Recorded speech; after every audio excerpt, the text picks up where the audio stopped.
Voilà. Voilà. Voilà, donc je vous propose qu'on commence notre webinaire sur la transmission reprise d'entreprise. Donc on va être deux à animer cette séquence. Aurélie Brunet qui se présentera après et moi-même Michel Georgeon qui suis responsable de l'équipe transmission. Donc on va vous demander de couper vos micros pour l'enregistrement. Voilà.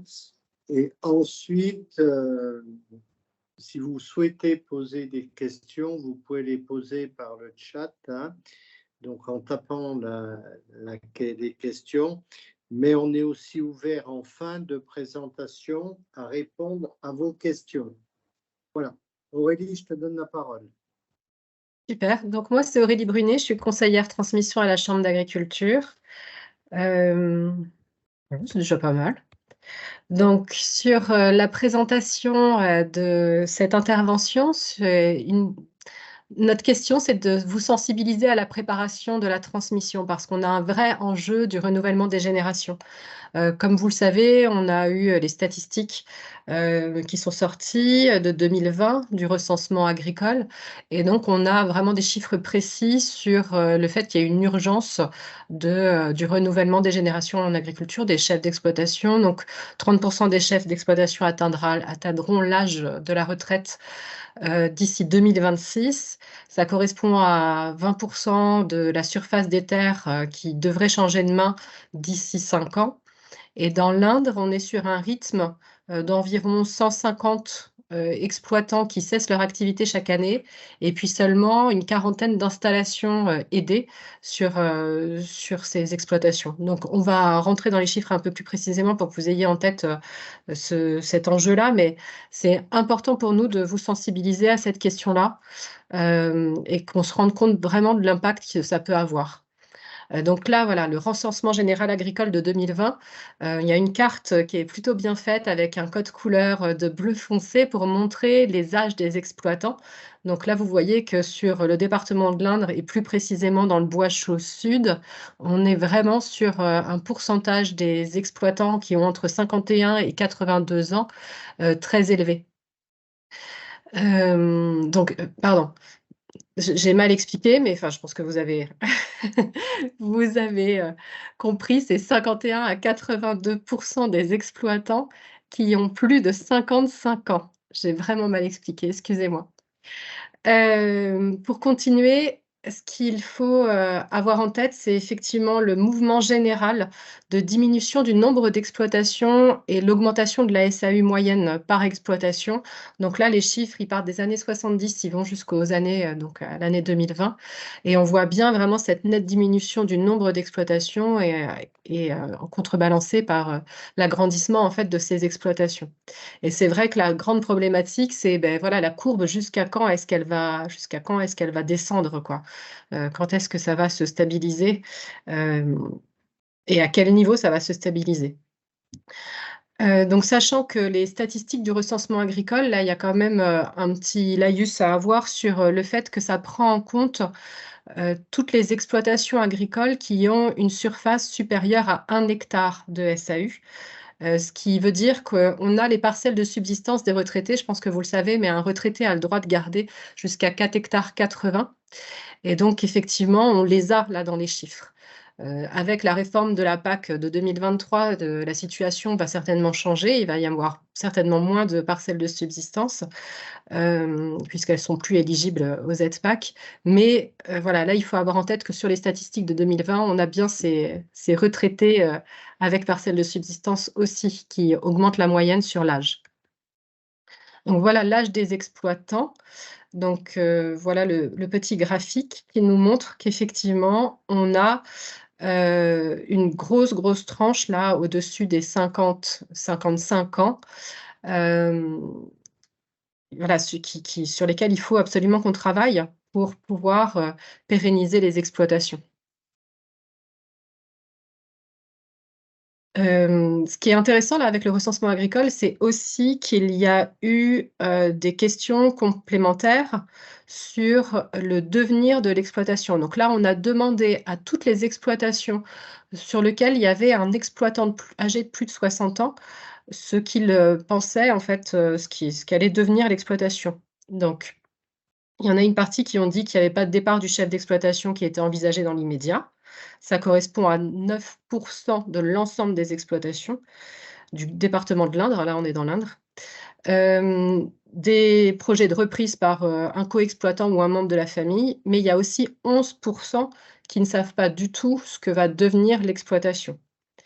Donc, on a 30% des exploitations qui ont un exploitant de plus de 60 ans, et on a 11% des exploitations totales du département qui ne savent pas ce que va devenir leur exploitation alors qu'ils ont un exploitant de plus de 60 ans. Vous voyez l'enjeu. Et après, on a aussi la correspondance en SAU, ça correspond à 7% de la SAU.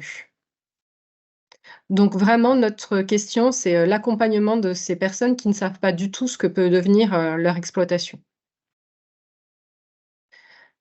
Là, c'est une autre présentation, mais avec le même questionnement. Donc là, on continue sur les chiffres de l'Indre. Je vous disais, on a une quarantaine chaque année d'installations aidées donc qui bénéficient de la dotation jeune agriculteur, qui est maintenant une enveloppe d'aide qui est attribuée, donc toujours avec les critères de pouvoir vivre de son métier. Donc ça, à titre principal, il peut y avoir aussi des installations à titre secondaire. Donc là, pour 2022, on avait 51 installations aidées. Je vous disais d'habitude une quarantaine, mais là, ça a été plus fort parce que c'était une année de réforme, en fait, la fin du financement État, et après, c'est passé à la région. Il y a eu aussi donc des installations à titre secondaire. Donc là, non jeunes agriculteurs, 27. 29 installations à titre principal non JA. Donc les critères de dotation jeunes agriculteurs jusqu'ici, c'était jusqu'à 40 ans. Donc ça peut être des personnes âgées de plus de 40 ans, par exemple, parce que sinon, c'est toujours intéressant de pouvoir bénéficier de la dotation jeunes agriculteurs. Et puis des reprises suite au conjoint, seulement 3 dossiers. Donc ça, c'est en nette diminution par rapport à ce qu'on connaissait historiquement. Donc les installations aidées, ça représente 64% des installations à titre principal, contre 77% en 2021. En plus de ça, il y a eu 51 installations de type petit élevage félin, enfin donc chat-chien, apiculture amateur aussi, qui ne sont pas comptées là dans ces 110 installations totales. Donc ça, c'est l'évolution des installations d'année en année de 2019 à 2022. Et le nombre d'arrêts d'activité, là, on a les chiffres de 2022. C'est 113 retraites en 2022, 8 arrêts d'activité autres que retraite et 7 décès. Mais on est sur un rythme, en fait, toujours entre 150 et 130. Quand on regarde là les âges des exploitants et les potentielles retraites, on reste sur un rythme de 150 à 110, 120 retraites par an sur les prochaines années. Donc là, on met en lien les arrêts d'activité et les installations. Notre problématique à nous, c'est qu'en fait, là, sur les chiffres, on ne paraît pas si mal que ça. On va dire qu'on a deux installations pour 3 départs, quand on regarde comme ça, mais en réalité, ce n'est pas à l'identique. On a au passage énormément d'exploitations qui partent à l'agrandissement. On a plus de petites installations et des arrêts de grosses exploitations qui sont divisés entre des différents repreneurs. Voilà notre problématique sur le terrain. L'enjeu de maintenir, d'assurer le renouvellement des générations, c'est maintenir un nombre suffisant d'agriculteurs sur le territoire pour garder un territoire vivant, pour garantir une alimentation de qualité et de proximité, pour maintenir de l'emploi chez nous. Et puis après, de manière plus générale, protéger les paysages, maintenir la biodiversité. Mais vraiment, la question de la dynamique rurale, ça, c'est quelque chose d'hyper important qu'on sent au quotidien sur nos territoires. On voit bien que la campagne a tendance à se dépeupler et que lorsqu'on arrive à faire revenir une famille corps de ferme, on est super content parce que ça recrée toute une dynamique avec l'école, avec les petits commerces, etc. Donc voilà, c'est la politique des petits pas pour maintenir de la vie sur les exploitations agricoles. Et donc oui, il faut avoir en tête que l'agriculture, elle a de l'avenir, hein, parce que vous avez fait toute votre carrière et peut-être que vous saturez un peu de votre métier, ça arrive. Mais pour autant, il y a plein de gens qui y croient, il y a plein de gens qui ont envie de devenir agriculteurs. Il y a vraiment un intérêt croissant pour le milieu rural et pour l'agriculture. On a plein de porteurs d'idées non issus du milieu agricole. Et d'ailleurs, tant mieux, parce qu'effectivement, il y a peut-être moins de transmission naturelle père-fils ou membre de la famille. Donc, on a besoin d'attirer de nouvelles compétences, de nouveaux porteurs d'idées. Donc on a besoin de les accompagner aussi, hein, ces porteurs d'idées, pour qu'ils aient bien un projet professionnel, mais ça peut vraiment apporter, du sang neuf, dans les campagnes et une nouvelle dynamique. Et vraiment, ayez en tête, hein, que des candidats à l'installation, il y en a. Après, oui, notre job, c'est de les accompagner, de regarder leur profil, leur formation et de leur proposer de compléter leur formation, de mieux se former certainement, de faire des stages, de travailler sur les exploitations agricoles, voilà, de compléter vraiment leurs connaissances. Et puis, on a l'accompagnement par l'intermédiaire du RDI, donc le répertoire départ installation, qui permet de mettre en relation les cédants qui n'ont pas de repreneur et les porteurs de projets qui n'ont pas de ferme pour s'installer. Donc, cette mise en relation entre les personnes pour accompagner justement la reconversion professionnelle. Au passage, un petit rappel sur la loi Egalim qui recrée aussi un effet de potentiellement d'aubaine en fait, pour les circuits courts, pour l'agriculture. Alors, c'est sûr qu'il y a un écart entre ce qui était prévu dans la loi et puis l'application concrète, sur le terrain, mais malgré tout, il y a vraiment cette volonté d'avoir une alimentation de qualité, notamment dans la restauration collective et une alimentation qui vient du local. Donc c'est très important de pouvoir se dire qu'il y a un effet, enfin une possibilité, de rechercher, l'alimentation des collectivités, enfin à fournir les collectivités.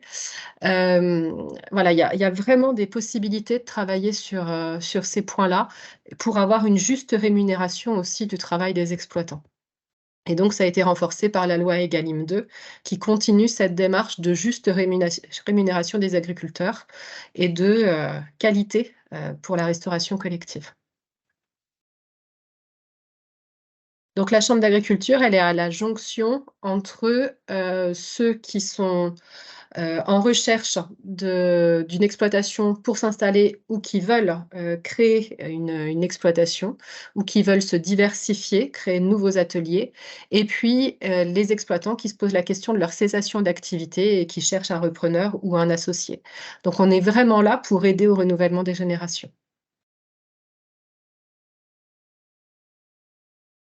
On propose un accompagnement qui commence très en amont. Donc là, on a le calendrier de la transmission avec les grandes étapes de la réflexion et on dit qu'il faut commencer à y réfléchir 10 ans à l'avance. 10 ans à l'avance, ça peut paraître long, mais en fait, c'est pour avoir en tête, là, quand on a encore 50 ans et qu'on est plein de dynamisme, mais qu'on a des projets d'investissement, des projets d'agrandissement de l'exploitation, etc., d'avoir en tête ce que va pouvoir devenir l'exploitation une fois la retraite et de prendre des décisions en fonction et de voir s'il ne faut pas plutôt diversifier son patrimoine, s'il y a des mises aux normes qu'il faut absolument faire, si sa maison d'habitation, il faut déjà anticiper de déménager parce qu'elle est en plein milieu du corps de ferme et que donc de toute façon, elle devrait être cédée au repreneur. Donc des choses comme ça, c'est beaucoup plus facile à faire 10 ans avant que la veille de la prise de la retraite. Ou en tous les cas, de l'avoir en tête et dans ses décisions d'investissement, de l'avoir anticipé.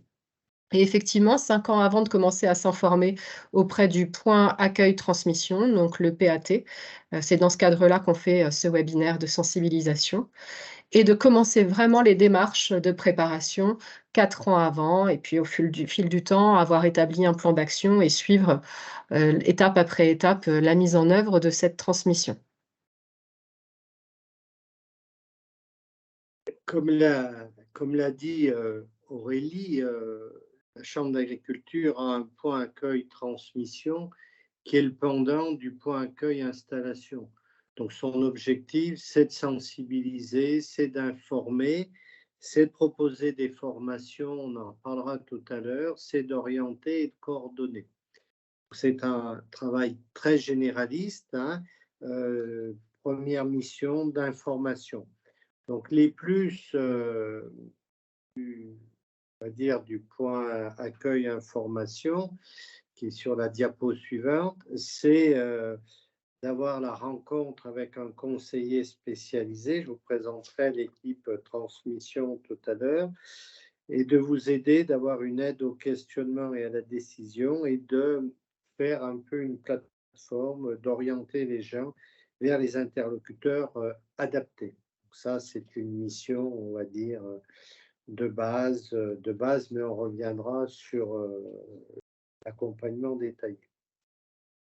La transmission, ben, vous remarquez que pour nous, un agriculteur, il est toujours au centre. Il est au centre, c'est vous qui allez décider, c'est vous qui êtes qui en subirez les conséquences de ce que vous ferez. Donc nous, on se doit d'être là pour que vous ayez un maximum d'informations pour prendre la meilleure décision. Vous pouvez remarquer, là, on a la roue de la transmission, hein, où on a plein de points à prendre en compte, que ce soit le matériel, le foncier, le cheptel, les bâtiments, l'environnement, le logement, la famille, les ressources, la fiscalité, le patrimoine, le juridique, hein, on peut en rajouter encore d'autres. Eh bien, tout doit tourner dans le même sens quand on veut arrêter. Et s'il y a un point qui tourne à l'envers, vous connaissez trop comment que ça fonctionne, les engrenages en agriculture, eh bien, ça bloque. Donc, l'objectif, c'est qu'il faut prendre en compte tous ces points quand on veut cesser son activité et d'avoir prendre de la hauteur. Et c'est pour ça qu'Aurélie le disait tout à l'heure, il faut se préparer, il faut le faire. C'est pas à la dernière minute, un mois avant d'arrêter, qu'on va commencer à travailler dessus. Il y a des choses qu'il faut s'y préparer, sinon les conséquences peuvent être importantes. Face à ça, bah, l'équipe, la Chambre d'agriculture a mis en place une équipe transmission qui est composée de 6 personnes, hein, donc Estelle Paillard, Karine Bogarden, Delphine Henquin, Jennifer Morinière, Aurélie et moi. On est au sein du service entreprise et on est au service de l'ensemble des agriculteurs du département. Donc là, bien, je vais laisser la parole non, on va vous parler un peu de formation, mais on rentrera en détail sur la formation. On fait des réunions d'information comme ce webinaire. On en a fait la semaine dernière à la Chambre d'agriculture ou en interconsulaire en début de semaine dernière aussi. Notre objectif, bah, c'est de former. Aurélie vous présentera toutes les formations que l'on fait. C'est d'animer des journées découvertes. On a fait fin novembre une journée découverte sur la production caprine en Boche au Nord. On avait une 60aine de participants, de candidats à l'installation et de scolaires pour les sensibiliser sur les enjeux du renouvellement des générations en caprin. On communique un maximum. L'objectif, c'est vraiment que tout le monde soit sensibilisé et qu'on renouvelle nos générations. Pour cela, on a des partenariats en interne et en externe avec tous les partenaires, hein, qui peuvent être des notaires, des juristes, des experts agricoles, des comptables, des banquiers, des organisations de producteurs. L'objectif, personne n'a la science infuse et l'objectif, c'est de mettre un maximum de monde autour de la table pour que vous ayez un maximum d'avis et que vous puissiez prendre la meilleure décision. Je vais laisser la parole à Aurélie qui va revenir un peu sur le calendrier et sur toute la formation que l'on met en œuvre. Donc effectivement, je vous ai parlé des 10 ans avant, l'anticipation, la réflexion, dans ces décisions. On parle maintenant de la question de la transmissibilité de l'exploitation. Quand on dit ce mot-là, c'est un mot bizarre, mais on comprend ce que ça veut dire. Est-ce que mon exploitation, elle est transmissible en l'état? Donc elle est jamais intransmissible, hein, ça faut l'avoir en tête, mais par contre peut-être pas à l'identique, peut-être pas en l'état. Donc, qu'est-ce qu'il faut que je fasse pour pouvoir améliorer la transmissibilité de mon exploitation? Je disais tout à l'heure, il y a la question de la maison d'habitation en plein milieu du corps de ferme, la question de la mise aux normes de telle et telle chose. Autant la faire maintenant qu'il y a des subventions plutôt que de laisser plus tard alors qu'il n'y en aura plus, par exemple. On a aussi souvent en fait du travail à anticiper. Il faut plusieurs années sur le foncier, de bien être propriétaire du sol sur lequel on a construit les bâtiments, de bien être propriétaire autour justement de son corps de ferme, donc quitte à refaire des achats, à refaire des échanges, de regrouper son parcellaire, hein, c'est hyper important. On voit bien qu'une exploitation où on passe son temps sur la route, bah, c'est plus viable, quoi, c'est pas tenable, c'est pas durable. Donc voilà, de prendre le temps de faire ces actes-là d'échange de foncier, par exemple, ça doit s'anticiper vraiment plusieurs années à l'avance et ça va aider vraiment le potentiel transmissible. Après, évidemment, on a la question de la valeur de l'exploitation et notamment son rapport avec la valeur ajoutée que dégage l'exploitation. Donc, comment est-ce qu'on peut gagner en valeur ajoutée sans pour autant faire augmenter le patrimoine, la valeur patrimoniale de l'exploitation? Donc ça, c'est des réflexions qu'il faut avoir plusieurs années avant la transmission. Après, d'un point de vue, matériel, on a, un formulaire qui est à réaliser, qui est la DICA, qui est non, bah, excusez-moi, on en reparlera tout à l'heure alors. La déclaration d'intention de cessation d'activité, donc qui vous est envoyée par la chambre d'a la pardon, la MSA, 4 ans à l'avance et qui a renvoyé, à la chambre d'agriculture 3 ans avant la date prévue de cessation d'activité. Et c'est ce qui normalement enclenche le parcours de réflexion, vraiment de concrétisation et de plan d'action pour aller jusqu'à la transmission. Donc on va réfléchir à plein de choses. Beh, là, voilà, dans la liste, il y a l'analyse fiscale et sociale de ma transmission, les modalités de la transmission, la recherche du repreneur, les points clés qui sont à travailler, les différents scénarios possibles parce qu'effectivement, là, comme vous voyez, la route, elle est pas droite. L'objectif, c'est vraiment justement de déterminer un objectif et ensuite on va aller étape par étape et forcément, il y aura des modifications en fonction du repreneur, de l'exploitation, et de son parcours à lui aussi en parallèle et puis de plein de facteurs extérieurs comme les propriétaires bailleurs, comme les membres de la famille, voilà, comme le banquier évidemment. Il y a, plein de facteurs extérieurs qui vont faire qu'il va falloir avoir la capacité de s'adapter sur le scénario prévu pour atteindre son objectif et vraiment la question de l'objectif, c'est quel est, votre idéal de transmission? Qu'est-ce que c'est pour vous que, une transmission réussie? Quels sont vos objectifs? Qu'est-ce qui fera que vraiment vous serez satisfait de votre transmission? Parce que c'est important de bien la réussir pour ensuite réussir, l'après, c'est-à-dire la retraite. Et donc après, plus on va s'approcher, plus on va être sur la concrétisation des choses et la formalisation et toutes les démarches administratives liées à la cessation d'activité et à la vente ou à la location de ces biens. Donc ce qu'on travaille avec vous, que ce soit en formation ou en rendez-vous individuel, c'est toujours d'arriver à un plan d'action et de suivre les étapes de ce plan d'action. Donc là, en ce moment même, on est en train de faire une formation Cap Transmission, mais qui est proposée tous les ans à la chambre d'agriculture, où on a 2 jours de formation sur, les aspects, humains de la préparation à la transmission, les aspects juridiques, social, fiscal et le problème de l'évaluation, alors la question de l'évaluation de l'entreprise. Donc ça, c'est vraiment très intéressant pour avoir l'ensemble des points, de manière collective et puis ça sera complété par des rendez-vous individuels derrière. Ce qui est intéressant aussi sur cette formation, c'est qu'on a l'intervention d'une conseillère de la MSA qui vous fait votre propre simulation du montant de votre retraite, avec notamment la date optimale de votre départ à la retraite et une simulation du montant et surtout qui va aussi pouvoir renoter avec vous pour compléter le relevé de carrière parce qu'il faut commencer par ça au niveau des démarches auprès de la MSA. C'est d'abord compléter son relevé de carrière pour ensuite voir si, à quelle date on peut partir et ensuite à quel moment, à quel montant, pardon.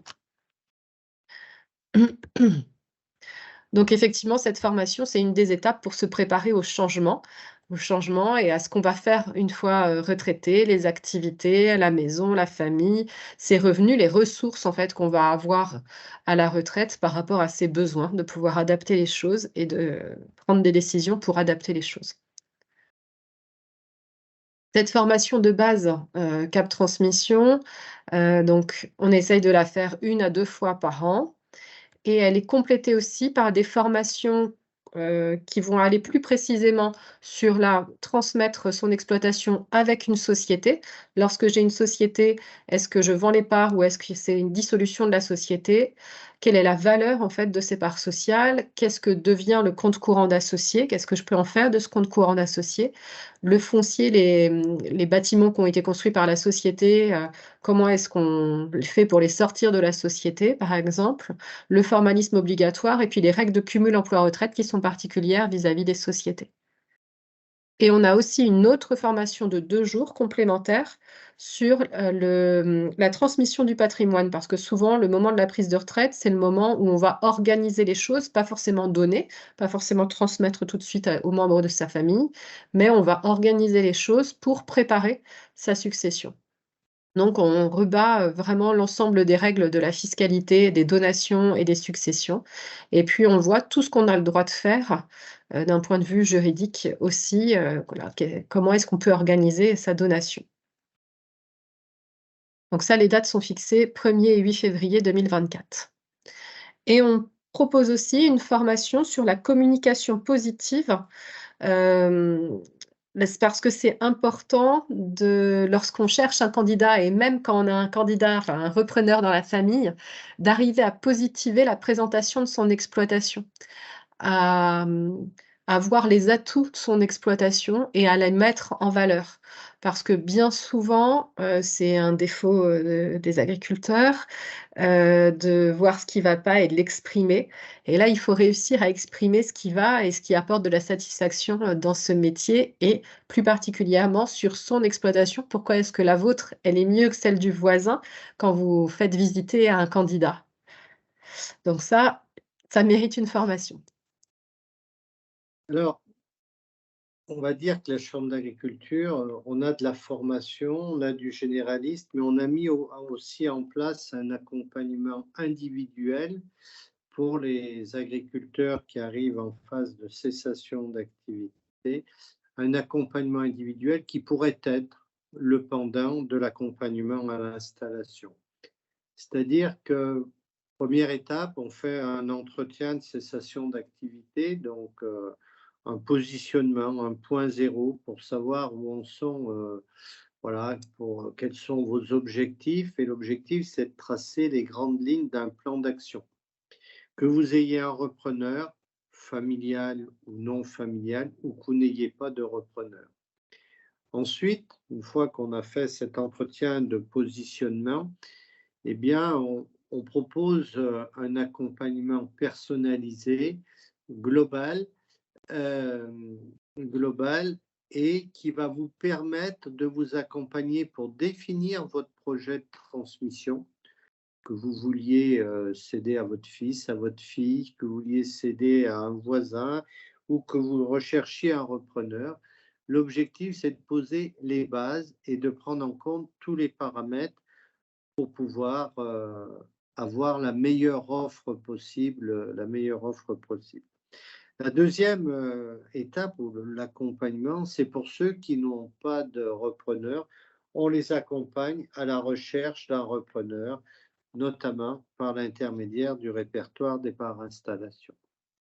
Et puis le troisième volet de notre accompagnement, eh bien, c'est de vous appuyer à la formalisation de la transmission. C'est-à-dire qu'on a un accompagnement sur mesure, clé en main, qui va jusqu'à, on va dire, la remise des clés au repreneur, donc jusqu'à la signature des actes notariés. Vous avez en parallèle, je vous présentais tout à l'heure la roue de la transmission, présente la roue, le rôle du conseiller transmission à la Chambre d'agriculture.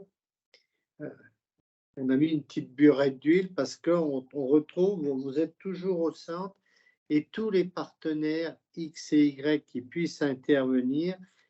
Et l'expérience nous montre que des fois, chacun peut dire un peu la sienne, avoir un avis qui peut être différent, ça dépend qu'est-ce qui est le plus important. Et donc, l'objectif, c'est aussi que tout le monde aille dans le même sens et surtout dans le sens de l'agriculteur. C'est extrêmement important là-dessus que tout le monde ait le même avis, ait le même aille pour que vous puissiez s'aider dans de bonnes conditions et que vos intérêts soient bien pris en compte. Donc, notre schéma d'accompagnement à la transmission qui apparaît sur cette diapo, on va de l'information jusqu'à la cessation d'activité. Donc ça, c'est notre ligne directrice, notre accompagnement personnalisé. Cet accompagnement, il est bien évidemment, une partie est prise en charge, donc que ce soit le conseil régional, l'État ou la Chambre d'agriculture prennent une partie en charge des étapes et une partie, donc ce qui est plutôt sur la fin, est à la charge de l'exploitant. Mais je veux dire que le coût est relativement minime par rapport aux enjeux que peuvent être une transmission. Mais comme le disait Aurélie, et elle va y revenir, c'est important de se préparer en amont, et je la laisse parler de la transmissibilité.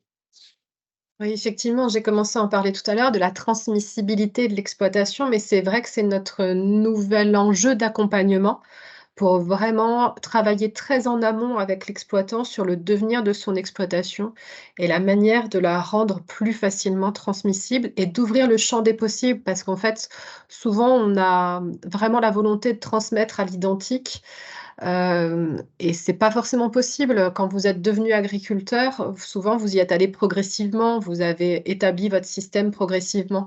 Donc on arrive sur des choses qui sont d'une taille très importante et donc difficiles à reprendre, notamment d'un point de vue financier, hein, reprenabilité, la valeur de l'exploitation. Est-ce que le banquier va prêter la reprise de l'ensemble pour la reprise de l'ensemble de l'exploitation? Donc c'est réfléchir à la manière dont ça peut être organisé pour avoir une transmission soit progressive, soit, enfin, organiser les choses en tous les cas. Donc la transmissibilité, c'est vraiment cette notion de dire on veut que ce soit viable, vivable aussi, parce qu'on est aussi parfois sur des tailles d'exploitation où finalement il y avait 2 générations d'associés pour pouvoir assurer le travail. Et puis après, il faudrait continuer tout seul. Ça, c'est pas possible. Donc ça serait pas vivable. Ce serait peut-être viable, mais pas vivable. Et donc reproductible, durable, c'est ces questions-là. Donc c'est penser au dimensionnement de l'exploitation, aux ateliers de l'exploitation qui vont permettre d'avoir cet accompagnement-là.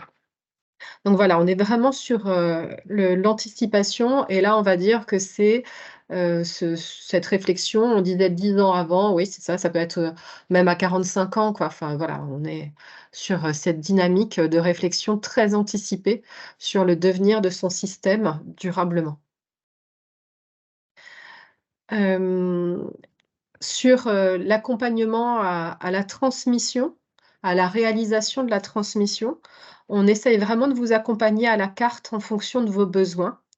Donc une fois qu'on a vraiment réfléchi avec vous aux objectifs de la transmission et qu'on se rapproche de la recherche d'un repreneur ou l'organisation avec le repreneur identifié de la transmission, on va bien souvent réaliser avec vous un diagnostic de l'exploitation. Alors c'est plus qu'une évaluation chiffré que ferait un expert agricole. Non, c'est vraiment avec vous la situation actuelle de l'exploitation sur le foncier de manière très précise. Quelle parcelle j'exploite, à qui est le propriétaire, avec quel bail, quelle est la déclaration PAC, les bâtiments, ils en sont où? Il y a la distance par rapport à la maison, il y a la mise aux normes ou pas, il y a l'accès à l'eau, c'est hyper important maintenant l'accès à l'eau, les règles d'urbanisme. Est-ce qu'un repreneur, il pourra changer la destination des biens, puisque maintenant avec les PLU, c'est très figé, enfin les règlements des PLU sont vraiment très précis. Donc, vraiment regarder avec vous l'ensemble de cet état des lieux actuel et ouvrir le champ des possibles, voir comment l'exploitation pourrait évoluer. Est-ce que je suis dans une zone AOP, par exemple, de fromage de chèvre, même si finalement je suis en grande culture aujourd'hui, ben, est-ce qu'il n'y a pas une opportunité d'isoler un corps de ferme que j'ai repris dont je fais rien avec 30 hectares pour pouvoir installer un futur éleveur caprin sur cette partie-là parce que je suis en zone AOP, parce que les AOP, elles ont besoin de produire plus de fromage, par exemple. Voilà un effet d'aubaine qui a enfin, une opportunité pour un repreneur, en fait, à pas négliger. Voilà, donc dans le diagnostic, vraiment ouvrir le champ des possibles, voir si notre bâtiment, il peut être converti facilement, par exemple. Qu'est-ce qu'on pourrait faire, de particulier sur, l'exploitation, pour ensuite pouvoir le présenter, pouvoir le positiver aussi dans une offre détaillée de l'exploitation. Quand on va diffuser, par l'intermédiaire du RDI, une offre de cession d'une exploitation.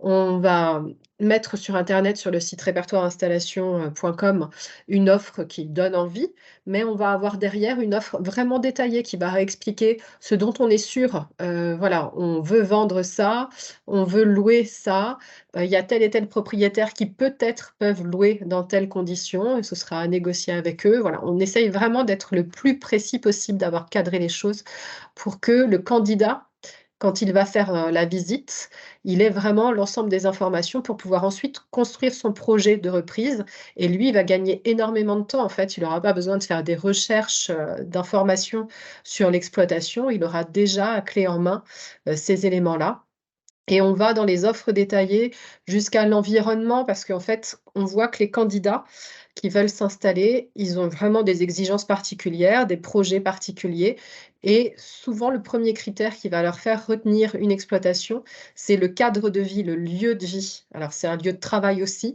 mais ils vont venir avec l'ensemble de leur famille la plupart du temps, donc il faut vraiment leur proposer un accueil, donc leur redire, où est l'école, qu'ils seront bien accueillis, les rassurer, sur toutes ces parties-là. Donc après, notre job, c'est aussi de mettre en relation, donc chercher un repreneur et de mettre en relation. Et puis d'organiser après, vraiment de formaliser, l'organisation de la transmission, de faire le lien, ce que disait Michel tout à l'heure, avec l'ensemble des partenaires pour que, ça matche, d'aller aux modalités de l'accord. Parce que vendre une ferme, c'est vraiment pas comme vendre une maison d'habitation. C'est pas juste, tant de pièces, et cetera. Non, c'est beaucoup plus compliqué. Il y a des choses à vendre, il y a des choses à louer. Dans les 2, il faut vraiment rentrer dans les détails. On a plein de choses différentes, le matériel, le cheptel, les avances en terre, les stocks, et cetera. Voilà, il faut vraiment pouvoir avoir un accord global, pour, engager lorsqu'on va signer la demande d'autorisation d'exploiter, engager les choses, une promesse de bail, mais aussi qui va être liée au projet, à la promesse de rachat de tel matériel, tel cheptel, et cetera.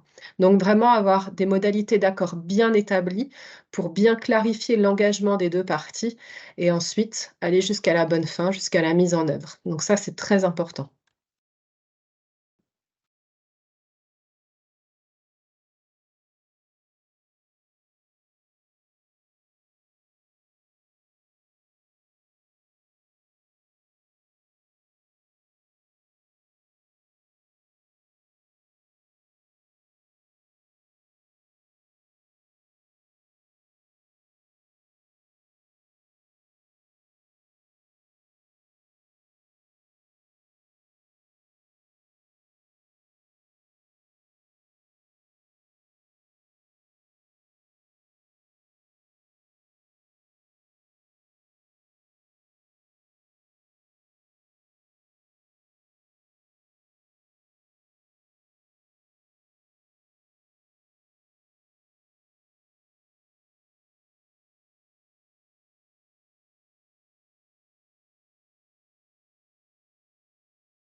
Voilà, donc là, après cette petite vidéo, l'idée, c'était de vous présenter la première des formalités administratives qu'il y a à réaliser dans le cadre de la préparation à la transmission, qui est la DICA, la déclaration d'intention de cessation d'activité.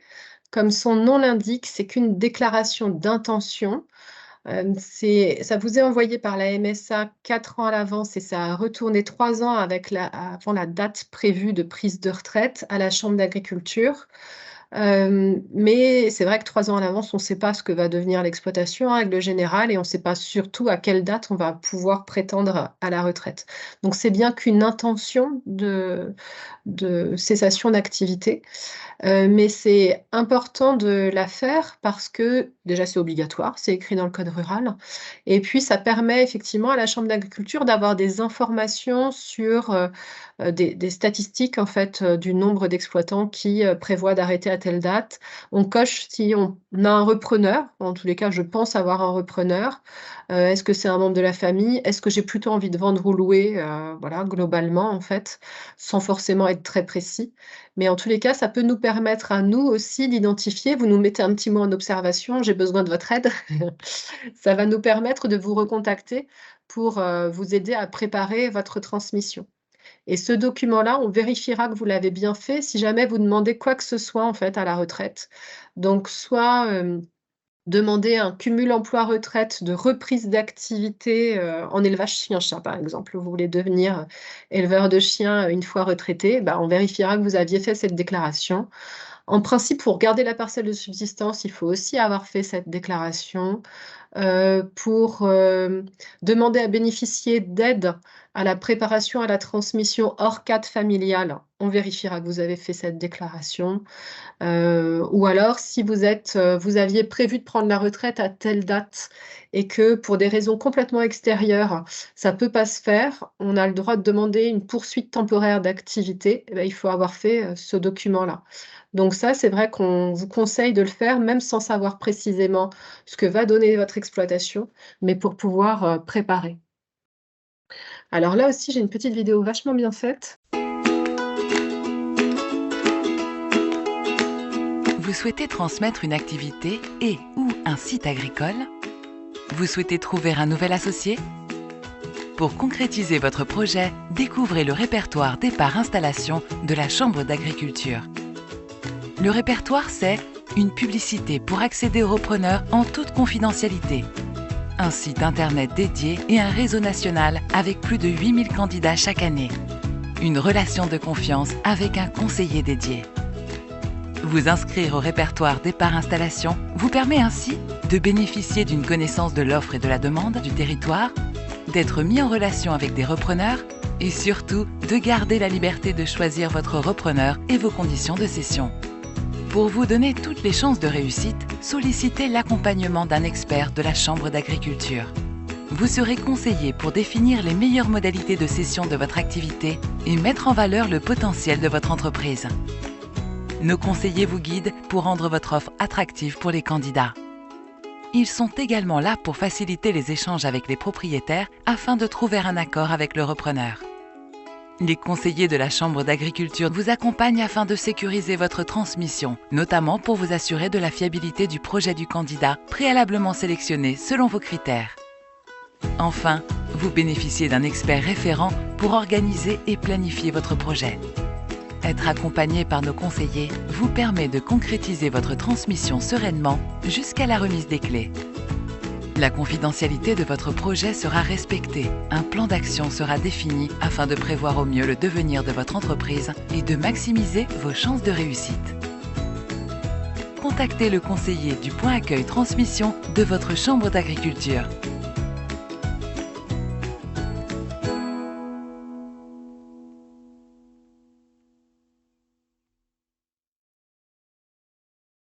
Et donc le RDI dont je parle depuis tout à l'heure, le répertoire départ installation, c'est un site internet qui fonctionne comme une sorte de bon coin. Je vais essayer de vous le montrer aussi. Un bon coin très spécialisé et qui va plus loin, hein, bien sûr, dans l'accompagnement, mais voilà. voilà le site répertoireinstallation.com où on trouve toutes les offres de toute la France. Donc, on peut rechercher une offre d'exploitation dans n'importe quel département, ou alors on peut chercher dans toute la France ou dans un département particulier par rapport à je veux faire de l'élevage, par exemple, de l'élevage de chèvres. Ben, je vais voir ce que ça donne. Donc, j'ai 238 offres sur toute la France. Et après, de manière plus particulière, si jamais je veux aller juste dans l'Indre, hop, j'en ai combien? J'ai 5 offres d'exploitation caprine, ou alors avec un potentiel de conversion en caprin, notamment parce qu'elles sont dans des zones AOP, comme je disais tout à l'heure, qui sont identifiées. Donc voilà, c'est un moteur de recherche. Et quand on clique, oui, il faut que je vous en montre une.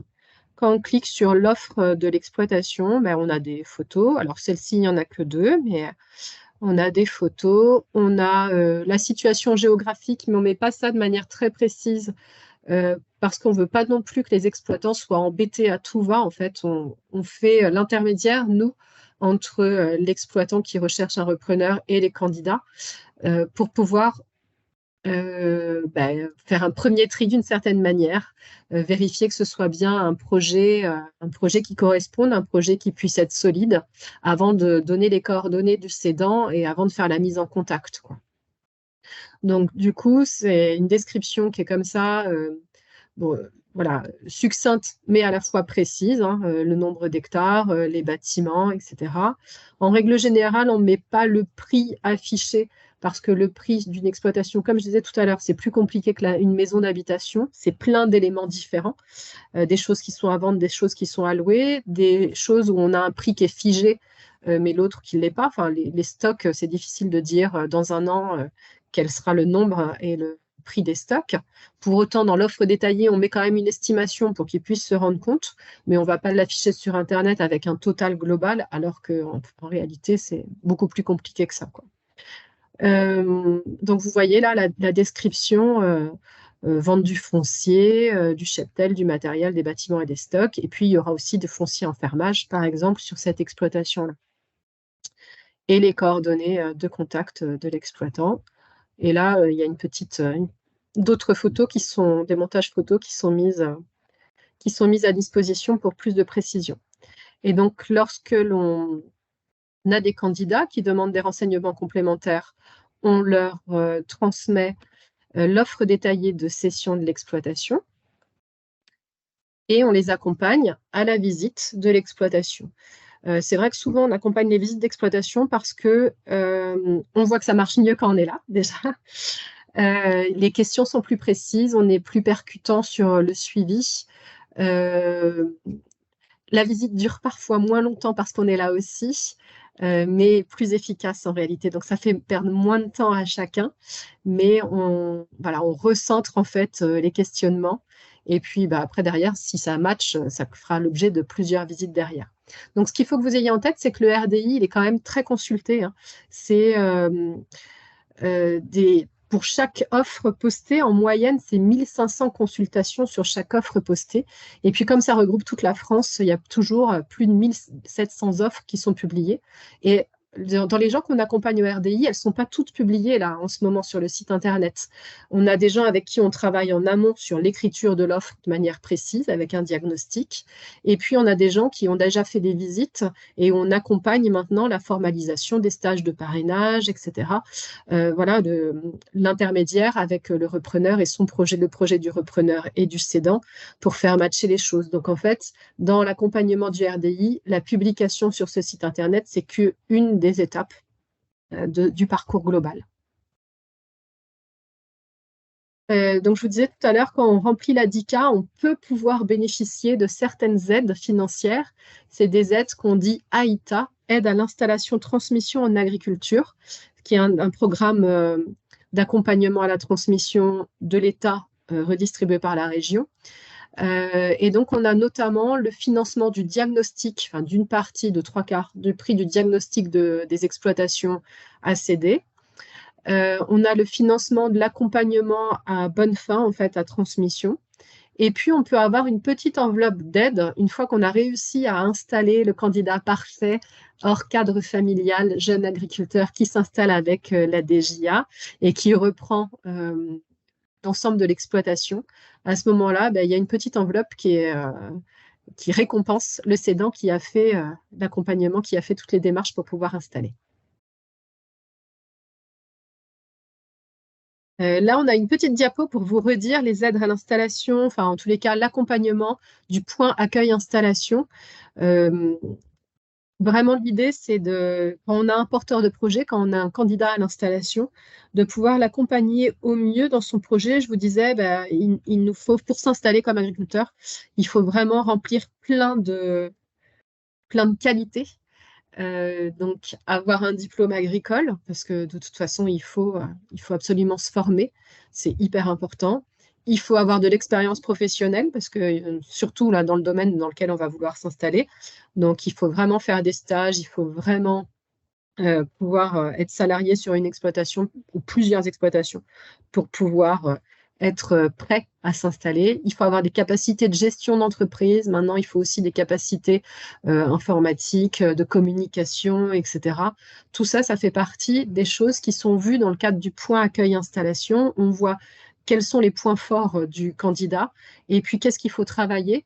Et puis, bien sûr, évidemment, l'accompagner sur le chiffrage de son projet et la réalisation du parcours à l'installation pour pouvoir demander à bénéficier de la dotation jeune agriculteur, qui maintenant n'est plus qu'une dotation. Donc, il n'y a plus de prêts bonifiés comme ça existait avant avec des engagements liés à l'achat de tel et tel matériel. Non, maintenant, c'est une enveloppe distribuée par la région dont le candidat peut faire ce qu'il veut. Et c'est quand même entre 15 000 et 40 000 euros d'enveloppe en fonction du projet de l'exploitant. Donc, ça vaut vraiment le coup. Ça fait aussi un apport personnel auprès de la banque, enfin, pour en tous les cas rassurer la banque. C'est important dans un projet. Et donc, ça, maintenant, maintenant c'est jusqu'à 41 ans. Et puis, il va y avoir une nouvelle aide aussi pour ceux qui vont s'installer entre 41 et 51 ans. Donc, ça va être l'aide aux nouveaux installés. Donc qui n'est pas encore écrite, qui n'est pas encore définitivement sortie. Enfin, les conditions ne sont pas définitivement sorties, mais on sait qu'il va y avoir cette nouvelle enveloppe d'aide. Donc ça, c'est pareil, ça vaut le coup d'aller au point accueil-installation pour avoir cet accompagnement et demander si on peut bénéficier de cette aide comme d'autres aides en fait, à l'investissement. C'est très important dans un projet agricole pour bien le dimensionner. Donc là, c'était un petit rappel sur les événements de sensibilisation de la quinzaine de la transmission. Alors, elle est terminée la quinzaine, mais en fait, on a décalé le webinaire après.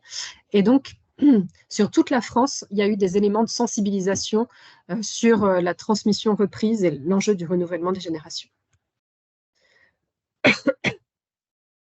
Et nous, dans l'Indre, grâce à Laura, qui est présente aussi, on a développé une sensibilisation à la préparation, à la transmission de manière décalée, de manière un peu plus ludique, un peu plus comique.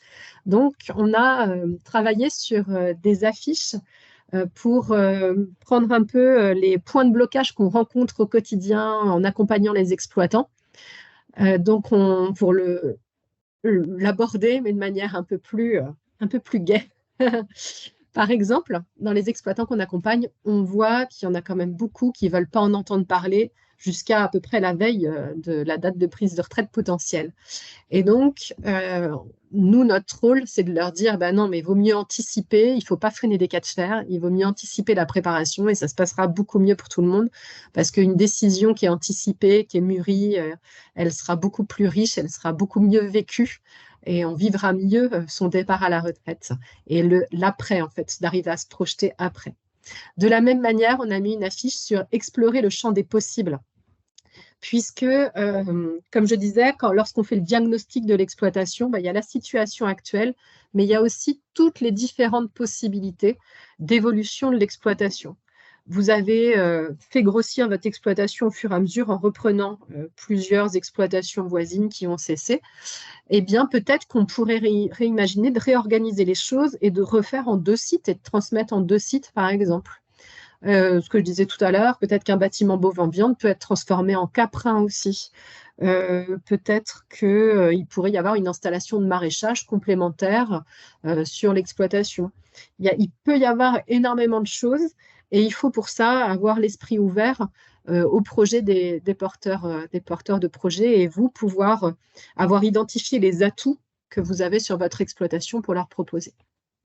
Adopter la positive attitude, je vous l'ai dit aussi, c'est positiver sur votre exploitation et sur le métier d'agriculteur pour pouvoir convaincre ou en tous les cas attirer ou alors au moins ne pas rebuter les candidats qui viennent visiter votre exploitation ou qui viennent sur l'exploitation. L'affiche « Prenez la clé des champs », elle est hyper importante, j'en ai parlé aussi, c'est envisagez bien le fait que votre maison d'habitation, si elle est au milieu de la cour de ferme et si en plus vous êtes éleveur, c'est certainement à considérer comme un outil de travail.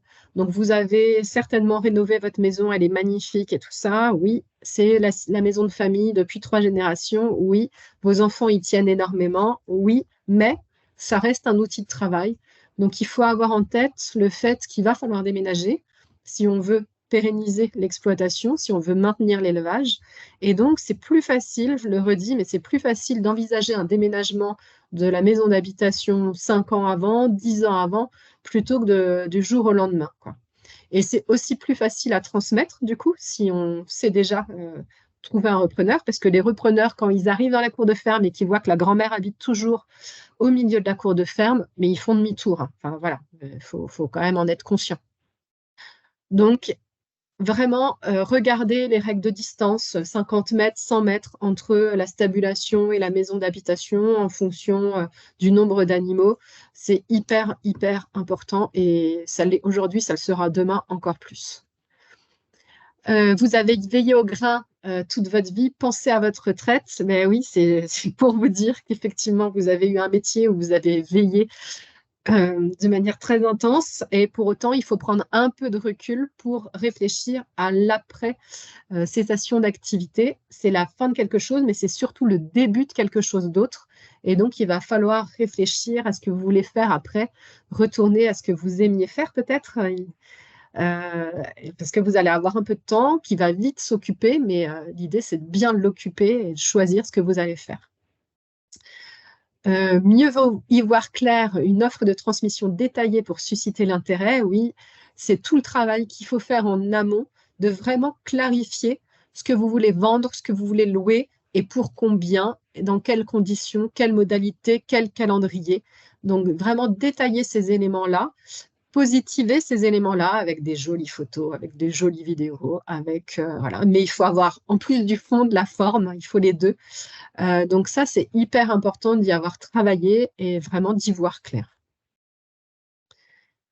Faites germer vos idées, transmettez votre exploitation en toute sérénité, je l'ai déjà un peu dit. Après, là où je vais insister un peu, c'est sur le visuel de l'exploitation. Une exploitation rangée, c'est un esprit tranquillisé, mais c'est vrai que lorsqu'on arrive dans les cours de ferme, il y a le premier regard qui est hyper important sur la visite avec des candidats repreneurs. Et d'ailleurs, c'est aussi le cas sur les repreneurs familiaux avec les pièces rapportées. Le gendre, quand il va découvrir la cour de ferme, si elle est en bon état, ce sera plus facile pour lui de se motiver à reprendre l'exploitation, par exemple. Donc, pensez à l'attractivité de votre ferme, rangez votre exploitation, toutes les pneus, voilà, c'est l'exemple du pneu, mais voilà, pensez à les recycler. Toute la ferraille qui vous est hyper utile, mais qui fait vraiment une zone pas très belle à voir. Et puis dans les ronces, ben, voilà, il faut nettoyer tout ça, il faut enlever tout ça. Mettez un coup de peinture au volet, des choses comme ça, mais c'est hyper, hyper important. On voit que ça fait partie des éléments pour accélérer une reprise. Après, la question du juste prix, trouver le juste prix pour transmettre sa ferme à sa juste valeur, ben oui, ça c'est quelque chose qu'on aborde énormément en formation et en rendez-vous individuel. C'est la question du prix de l'exploitation. Si j'additionne mon matériel, mon cheptel, mes stocks, etc., les terres, les bâtiments, je vais arriver à un montant, une valeur patrimoniale qui est vraiment très importante parce que souvent, en fait, on investit énormément sur son exploitation. On remet les capitaux sur l'exploitation, donc on a une valeur patrimoniale très importante. Mais pour autant, la valeur économique de l'exploitation, sa rentabilité, sa marge est plus faible. En tous les cas, dans le département de l'Arbre, c'est souvent le cas et en plus aléatoire. Elle dépend beaucoup de cours. Donc, le juste prix, il va être un mélange de cette valeur patrimoniale et de cette valeur économique par rapport à la reprenabilité, par rapport à la capacité du repreneur à financer auprès de la banque cette reprise. Il aura beau avoir des capitaux propres et de l'autofinancement, il aura besoin de la banque pour financer, donc ça va dépendre de l'EBE qu'il pourra dégager de l'exploitation pour pouvoir justifier du montant de la reprise. Et vous savez, le prix se fixe avec la loi de l'offre et la demande. Et là, il se trouve qu'il y a quand même pas mal d'exploitants et un peu moins de candidats. Donc, la loi de l'offre et la demande, elle est plutôt dans ce sens-là. Et donc, une exploitation qui sera fixée avec un prix de toute façon trop cher ou pas de marge de négociation, bah, peinera énormément à se vendre. Ça restera longtemps sans trouver de repreneur. Donc ça, on ne vous dit pas de sacrifier, surtout si vous avez mis tous vos capitaux sur l'exploitation, mais par contre, justement, ce qu'on disait, c'était anticiper les choses et avant de faire des investissements, de se poser la question de diversifier son patrimoine, d'investir dans quelque chose qui va rapporter de la valeur ajoutée.